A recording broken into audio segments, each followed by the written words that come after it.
I'll start off. Carlis, he's going to miss some time. I won't put a timetable on it, but he'll miss some time. Optimistic on Buck returning this week. And then JT, we'll see how the week goes, but very optimistic on JT as well for the week. Take our first question from Nate.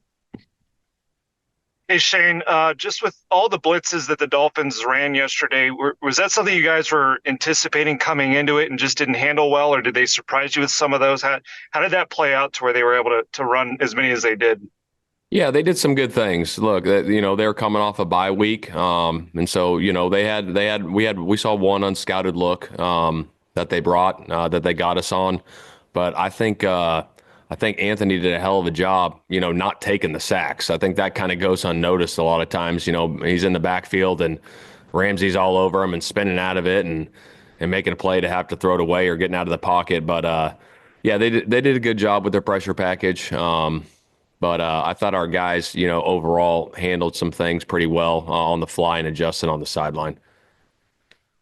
Jake. Hey Shane, Braden got dinged for a couple of illegal formations on Sunday. Obviously, he's a veteran. Is that something he's just got to get cleaned up, or do you think it's like a product of the league cracking down on more of that stuff, especially with the right tackles, it seems? Yeah, it's definitely a point of emphasis going around the league. So we just got to be all over it going forward with him and everybody, really, every game. So yeah, it's definitely a point of emphasis. James.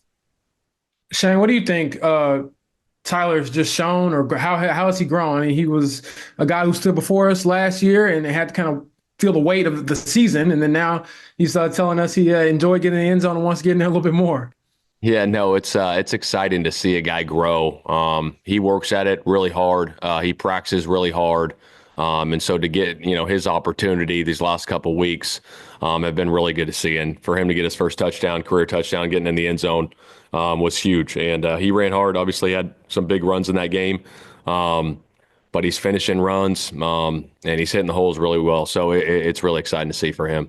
One quick follow up: when you have a guy who's been through again like a pretty, I guess, tough time in the league, all guys go through it, but I know you say you believe in these guys, they have the character, but to see it in real time, what was it like to see it for him to kind of just build himself back up? Because he said it took a while to kind of get, that confidence back. Yeah, I think with anything, like you see, you just hit a little bit, but everyone's going to go through adversity, at some point in their career. So whether it's in college, you're going to go through it in the NFL at some point. And it's how you battle through that. And obviously, it was a tough way to end, last season for all of us. And for him to bounce back the way he's bounced back through the offseason, the training camp, and now to see it, come to fruition during this season and making the big plays, it's really special to see. JJ. Shane, on Anthony's 3rd and 4 run, Pitt kind of dug out Chop Robinson on that Yeah. play. Just how much trust did you have to have in Pitt to go block a guy, 6'3", 250 on that play for that to work?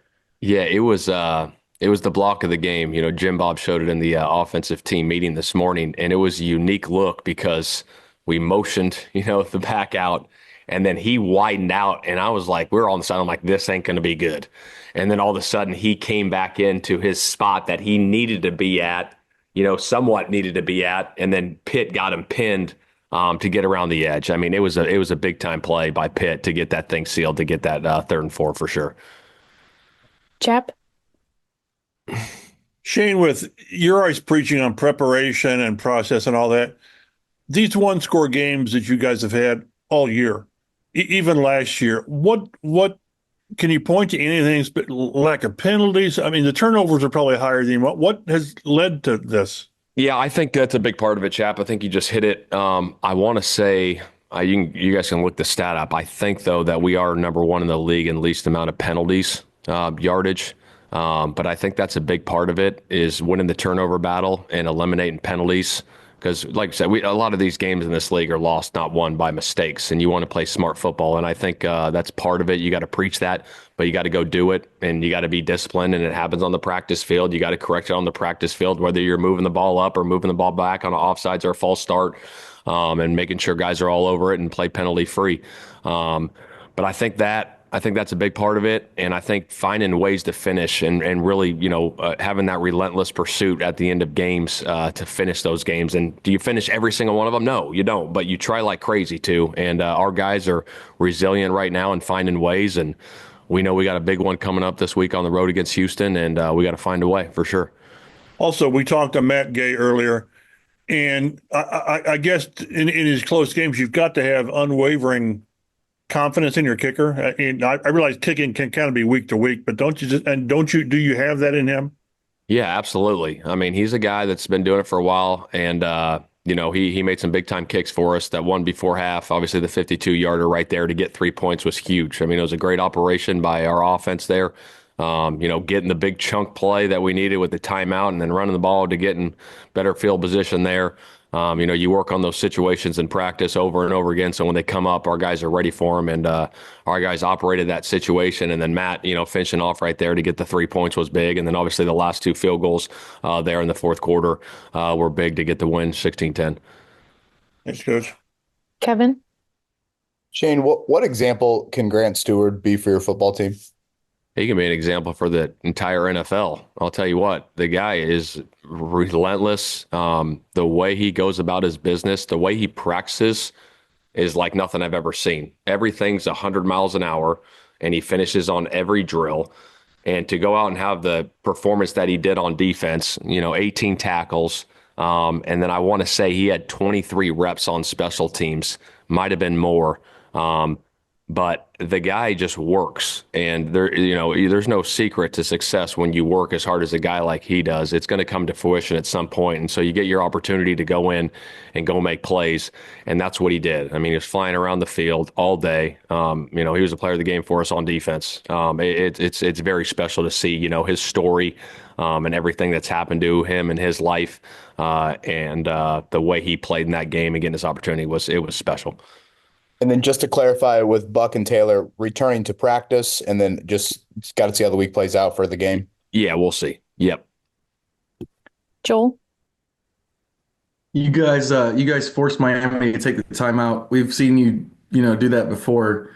How is that something where you just pick your spots in a close game when you might want to do that? Yeah, there's opportunities for them. They don't come up all the time, but there's spots on the field, spots and situations in the game where you can use those things. And does it work every time? No, but it came to fruition obviously last week. That was a big one there, obviously, because then they had no timeouts when they got the ball back. So it worked out obviously yesterday. If nobody at all went out to cover Matt Gay, like no one, can Anthony snap it out there? I ain't telling you guys that. We'll do our last. Hypothetically. Well, what would you guys do? Would you throw it out there? Well, Matt told us he would just go up and block like Pitt did at Tennessee. So he said he has the skill set to do it. I trust my kicker. Yeah, there you go. I mean, too, because you just said so. Yeah, you never know, right? We'll do our last two questions from Jake and George. So the NFL just announced that here in a couple weeks, you guys are getting flexed to Sunday Night Football in Minnesota. It's a couple weeks notice, but how does that change things from you starting, I guess now? None, really, to be honest. I mean, instead of just having a 1 o'clock, you got a Sunday night game now. So we'll have our same preparation, Jake, the whole way through. George.